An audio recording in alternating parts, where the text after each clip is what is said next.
You think Common Ground is worth a buck? Consider leaving a tip at lptv.org. Lakeland Public Television presents Common Ground, brought to you by the Minnesota Arts and Cultural Heritage Fund and the citizens of Minnesota.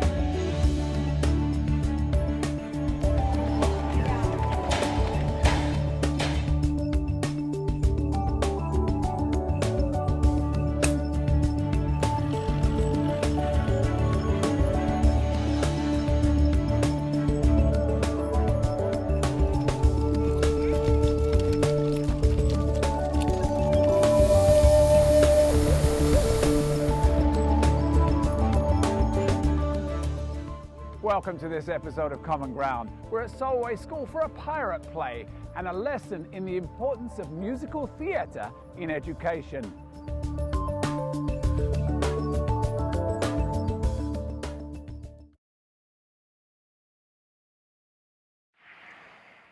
Well, my name is Mary Baranian, and I'm a second grade teacher at Solway School. I've been at Solway School for 5 years, but I'm a veteran teacher. I've been 34 years with Bemidji School District. I used to work in talent development in Bemidji School District, and that's how I got to know Cate Belleveau. Sounds good. Kate and I got together last summer, and we wrote a Region 2 Arts Council grant to do a play with my second grade students. Come on in, second grade. And we started rehearsal on Monday, and we will be done with the whole play in 9 days. Perfect. The play is Pirates Don't Change Diapers, and it's a story written by Melinda Long. And Kate went ahead and asked for permission from Melinda to write it into Reader's Theater. And so she changed it to script form, and she is rehearsing that story with my students. It has its flag and a skull and crossbones on it. I'm Cate Belleveau, and I have the distinct pleasure of working with the students here in Solway School in Miss Mary Baranian's class. She is a huge supporter of creativity, enrichment, and the arts. And so she went ahead and wrote a legacy grant. We were awarded that grant, and it was to let me serve as artist in residency to teach not only a full production, but to try to sneak in whenever I could a lot of theater skills and understandings with little second graders. When they landed, the head pirate climbed out of the boat and yelled, "Ahoy there, matey!" I wrote the script that's real student-friendly, and it's based on a book called Pirates Don't Change Diapers by Melinda Long. That part's got to be together. Let's practice it. They will not change a diaper. P.U. So we got permission, and I turned it into a script, and I've used it before with students in theater camps. And it works really great because it's highly funny and highly energetic, and it's perfect because it's a very child-friendly script and just kind of a fun show to put on in a quick period of time. In 9 days, we can put on a production. I think we still need work on the words, though, wouldn't you agree? Yeah, there's a few places that are weak, so let's keep working on singing, and then we'll add the dancing.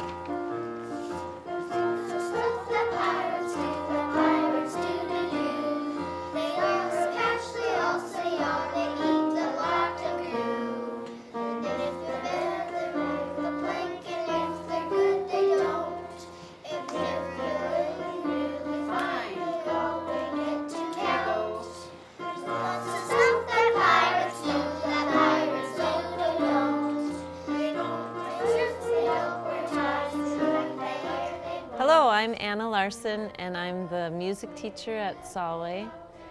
And we have an exciting week. The second graders are working on a play with Kate. Not change a diaper.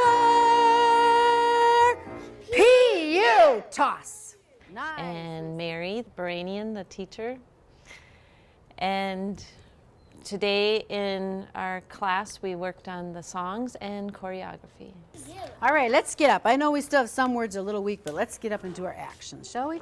I was one of those students in my generation. We were able to do a lot of sports and the arts. It's getting a little bit trickier in the generations now, but when I was young, I was a basketball player, volleyball player, tennis, softball, all those things, but I also had a passion for theater and the arts and did both. Wow, we're gonna do I'm Proud Pirate and I'm Dig, you got it. Dig, dig, let's do it again. 1, 2, ready, go. Dig, dig, dig, dig. What comes next? The bubblegum foot. See, it works to call it the bubblegum foot. That bubblegum foot's not moving, pivoting like a basketball player. Here we go. 1, 2. So I did theater in high school and college, and as an adult I founded the Mask and Rose Women's Theater Collective, and we did that so that women's strong stories could be heard. There's many fascinating women around the planet, and they have substantive and rich lives, and we wanted those stories to be heard. But the secondary mission of Mask and Rose is that we also continue to build up the theater skills of the youth in this region. So we do a lot of large theater productions and theater camps to build up the skills of the kids. Ready, go. Dig, dig, dig, dig. 1, 2, 3. Goo! Nice. I am an arts advocate, and Cate and I both really believe in the arts for everybody. And second graders are so eager and so curious, and it's a perfect age to do a play. Cate and I have a background in gifted and talented education. This is an enrichment piece, but it is terrific for everyone. I believe in teaching children so they discover their strengths, and this is great. Are there any kids in here that write with their left hand instead of the right hand? Aha, I knew it. This is going to feel really weird, Benjamin and Sophia, because we're going to expect you guys to do opposite of what your body wants you to do. We're going to expect you to put up your right leg and your left arm, and that's going to feel odd to you. So right leg, da, da, da, da. Let's keep doing that till it feels comfortable. We're walking the plank, bummer, into the crocodiles.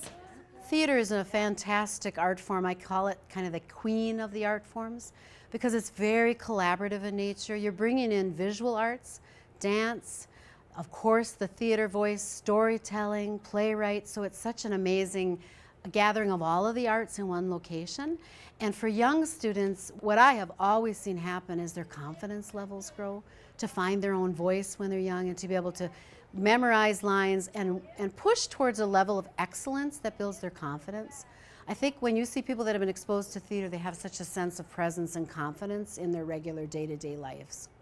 It's really important to give children a voice. And when we put children as the focus, it lets them shine in their individual ways. So it can bring out every child, and it can bring out their kinesthetic or their visual or their musical passions. It can bring out their speaking voices, and it can just enrich their life, but also help them grow into confident and interesting individuals that share their strengths. I'm a believer that it's not what you know, it's what you do with what you know.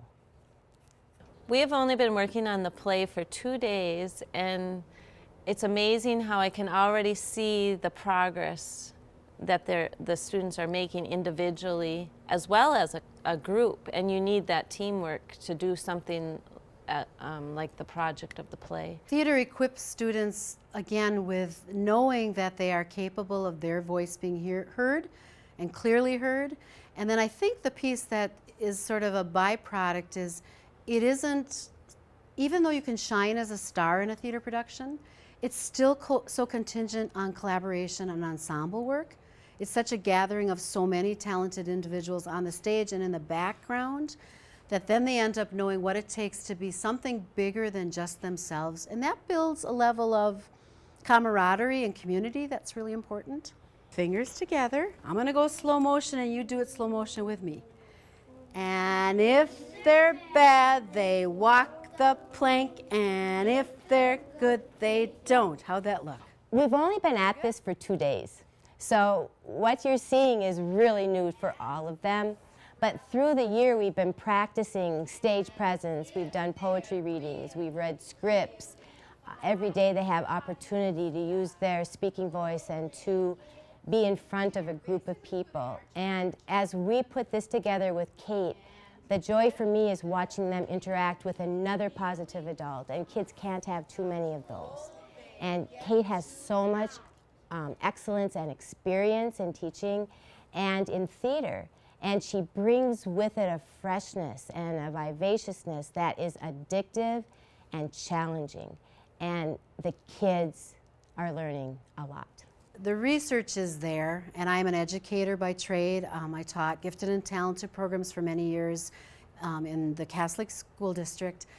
Everyone knows, if you go into any research, that when you inculcate arts into a school, if we're looking for levels of academic achievement rising, that is the way that you're going to do it, is to have arts and study of language inculcated into the schools.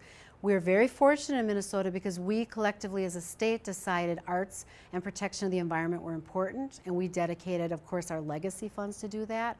And this wouldn't be happening if it wasn't for that collective vision that we need to keep the arts in the schools. So theater, to me, again, it's one of those collaborative things, much like team sports, where it's something above and beyond you. A lot of times with theater, though, we're not just selecting always just a few students. It can be, I've had 60 kids in plays where everyone feels like they're part of the process. That the students have to integrate their different skills to do a play. It's not just about voice, it's about movement, it's about interacting with a team, it's about sharing the space and having patience. It's about learning something new and taking risks. Make your pirate face, Sophia. Good. Let's try that one more time. Okay, nice straight line. Facing the audience, what 2 words do we use to get hooked up? And if, right? 1, 2, ready, go. And if they're really, really fine, their goal they get to count. Smile. Good. All right. What's next? Well, today they had to coordinate their singing with their dancing. And anytime you coordinate your voice with actions, it is difficult. It takes every bit of you to think about the motions, think about the physicality, thinking about your voice. Are you being heard? Are you remembering the words? Are you singing in key? There's just so much, and they're having fun and doing a terrific job just integrating all the itty-bitty pieces. Remember, and I stepped out of because I wanted to kind of watch you. What's the thing about the plank? Yes, the lead characters really have to carry the ball, and we're very fortunate. All the kids are talented, but 2 of the students are expected to take their scripts home and work a little bit with their parents. But I'm trying to take that pressure off by spending a lot of time in the classroom as well, drilling their memorization with them. So here we go. 1, 2, ready, bounce. There you go. Get in line, honey. Dig. Sing. I think the biggest joy for me working with young people is to see their confidence level rise. And again, they saw themselves as an individual, which is normal for a child to say, it's just me. But when they rise above just me into something that's bigger than themselves, you'll see it on the faces when they perform that night. There'll be almost a level of ecstasy and a level of just feeling such joy and profound sense of achievement that they worked really hard to get to something that wasn't easy, but that they can be really proud of. So little second graders are capable of that. And I always set the bar that there's bad productions, mediocre productions, and I ask them, do you want a good production? Usually their hands go flying up, and then I go, nope, wrong answer, excellent. And then I try to lay out to them what are kind of the parameters for getting to excellent. And kids will go as far as you set the bar for them. So that's really important to me, that in children's lives, they need to have someone pushing them past mediocrity and pushing them towards excellence. And yes, second graders are capable of excellence. Everyone is. 1, 2, ready, go. And if they're good, so very good, they often will get hyper. Good. 1, 2, ready, go. Yeah. It's a whole brain activity. And as they practice, it feels clumsy. They feel unsure. Am I going to remember this? The more they practice, the more they correct, the more they change what they're doing and get in sync with everybody else, it all becomes integrated and will become second nature. So when they do the performance, there's probably not a whole lot of thinking because it becomes natural. But during the practice stage, I have to try it again, I have to try it again, and just having the patience to do that is really an important skill. What the viewers may not know is that Mary wrote the grant, and sometimes even with arts people, there's a misunderstanding that little people, young people, don't need arts enrichment in their lives. And I mainly work with adults and teenagers in my theater world, but I do so strongly believe that young people exposed to this, it can be life-changing. When you put an artist in residency in a school, I know my husband is a sculptor, has gone into schools, and I have as well. And when that spark is the one that gives a child a vision of what they want to be or what they want to strive for, that can be life-changing. You can be the one person who makes them strive for something they didn't even know was out there. So that's the thing I like people to know is young people need exposure to the arts as well. Our ship ran aground on a coral reef. There is no learning without risk-taking. You have to step it up. You have to try things you thought you could never do. And even from day one when we had a few reluctant learners and they were being very bashful and they were thinking that in their mind they couldn't do this, already I've seen them trying and really, really taking a liking and an interest to the process. The grant is the Arts and Cultural Heritage Grant, and this activity is made possible by the voters of Minnesota through grants from the Region 2 Arts Council, thanks to a legislative appropriation from the Arts and Cultural Heritage Fund. It's because of all Minnesotans that we have this money available. Also, First National Bank of Bemidji, they gave us the seed money and believed from the get-go. Solway School Principal Tammy Wesley has been very instrumental in supporting creativity. Karen Bradley, musician and retired teacher, she has just been on board from the beginning as well. The Solway PTO also gave us seed money. I tried, I didn't get the grant, and so this winter I rewrote it and resubmitted it, and the thing I had to sell was second graders, yes, can do a play. It's important at a young age to have students work with many, many positive people, not just the teachers or parents in their lives. So we got the grant, and right away, oh my gosh, it's just been so lively and energizing. Strange spinach. This is all about team building. My class is a team, and each child is a vital, important part of the production. It's a win-win for everybody. Hard work is how we get our confidence. If it's not hard, we won't get as much confidence. And it's really teaching them a lot about perseverance and patience and sharing the stage.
Two years ago, I won Flutist of the Year award. I was the youngest to ever receive that award at the Native American Music Awards. And then this past year, my bro and I, Frank Wallen, did a song called Hear My Cry, and we won Song Single of the Year for that song last week at the Native American Music Awards.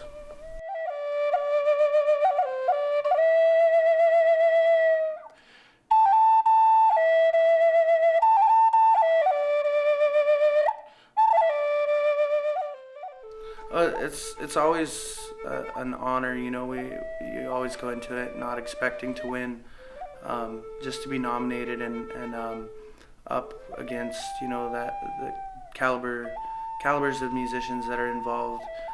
This year, some of the nominees were Ricky Medlock from Leonard Skinner, Jana Mashoni, and so it was, just stacked full of talent. And so to win is always an honor, and especially this year with having so many other great artists submitting and nominated as well.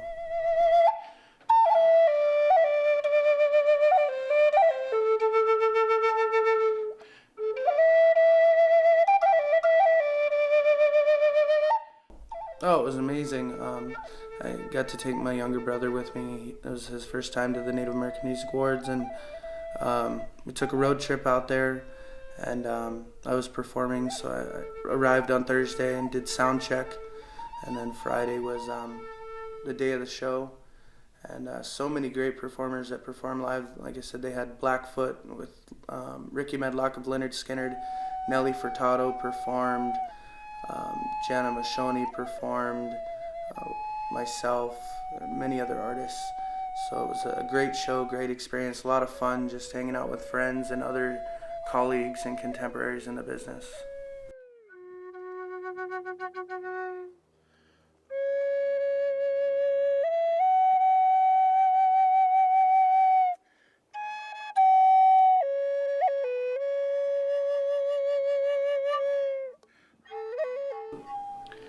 When I was younger, I grew up in Alaska, and had the opportunity to meet members of a band by the name of Medicine Dream. And I'd always listened to native flute music, and I loved it. And I think watching them really inspired me. The lead member of that group is Paul Pike. He's also a flute player, and asked my dad to get me a flute. And it was kind of like, you'll just play it for a little bit and then, never touch it again. And so after a couple weeks of asking him for it, he finally got it for me. And it was quite the opposite. I never put it down. I remember road trips with the family where uncles and aunties wanted to strangle me because I was just playing nonstop behind their head in the back of the car. And I just fell in love with it. I never put it down. It really brought me a lot of peace in my life and helped me get through a lot of hard times. And the rest is history. I've been playing now about 15 years.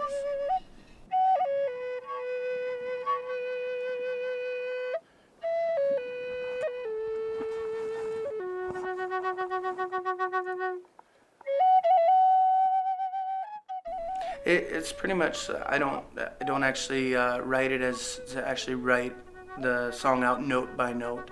Obviously there's composition in how you develop the song, character of the song, different styles, techniques you put into the song. So there is a composition process, just not as you would write like classical music note by note, because every time, at least for me, every time I play a song, it's a little bit different because I put my heart and my feeling into it when I'm playing, and sometimes you might play it just a tad different depending on how you're feeling, depending on the emotion you want to put into the song, but definitely there is a writing process to how I create my music.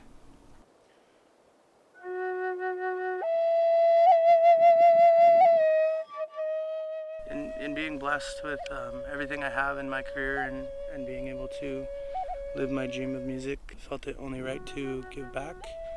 And I founded the Cody Blackbird Scholarship for American Indian Youth. And it's a once-a-year scholarship. We'll choose one applicant, and they will receive a $2,000 scholarship to go to the college of their choice for any American Indian student or Alaska Native student who wishes to achieve the goal of higher education. Which is something that's very important, I believe. Making sure that we educate ourselves so that we can better ourselves as a people and carry on and continue thriving.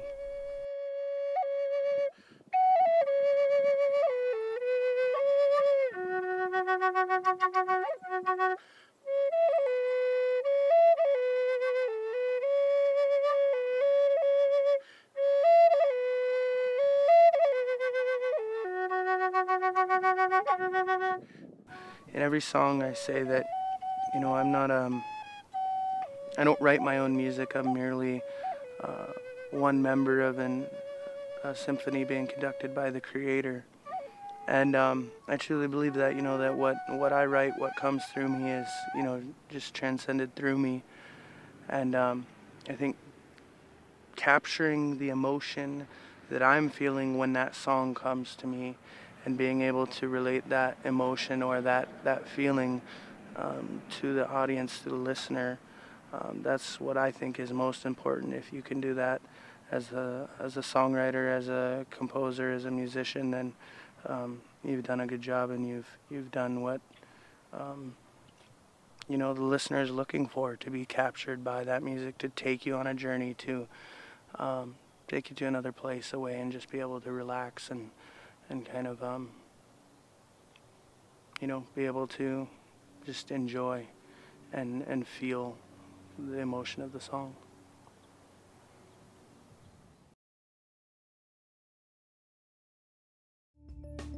Thanks for watching. Join me again next time for another episode of Common Ground. If you have an idea for a Common Ground piece that pertains to North Central Minnesota, email us at legacy@lptv.org or call us 218-333-3022. To view any episode of Common Ground online, visit us at lptv.org.